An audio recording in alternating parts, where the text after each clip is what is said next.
তো হ্যালো বন্ধুরা, আশা করি আপনারা সবাই ভালো আছেন। তো আজকে আপনাদের জন্য আবারও একটি ভিডিও নিয়ে উপস্থিত হলাম। তো বন্ধুরা, ভিডিওটি কোথাও টানাটানি না করে শুরু থেকে শেষ অবধি দেখতে থাকুন। আর আমার চ্যানেলে যদি কেউ নতুন হয়ে থাকেন, চ্যানেলটিকে সাবস্ক্রাইব করে পাশে থাকা বেল আইকনটি অল করে দেবেন, যাতে এরকম নতুন নতুন ভিডিও পেতে আপনাদের সুবিধা হয়। তো বন্ধুরা, খোঁজ ভিডিওটির পার্ট 1 ও পার্ট 2 আপনারা নিশ্চয়ই সবাই দেখেছেন।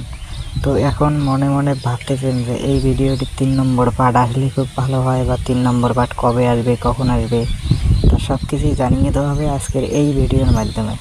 তো বন্ধুরা, এই ভিডিওটিতে যদি কেউ নতুন হয়ে থাকেন, চ্যানেলটিকে সাবস্ক্রাইব করে ও ভিডিওটিতে একটি লাইক করতে ভুলবেন না। তো বন্ধুরা, খোঁজ ভিডিওটির পার্ট 3 আপনারা খুব শীঘ্রই দেখতে পারবেন, মানে 3 নম্বর পর্ব আপনারা খুব শীঘ্রই দেখতে পারবেন পল্লীগ্রাম টিভি ইউটিউব চ্যানেলে। তো আশা করি আপনারা সবাই বুঝতে পেরেছেন। এর পরবর্তীতে নতুন কোনো ভিডিও নিয়ে উপস্থিত হবে।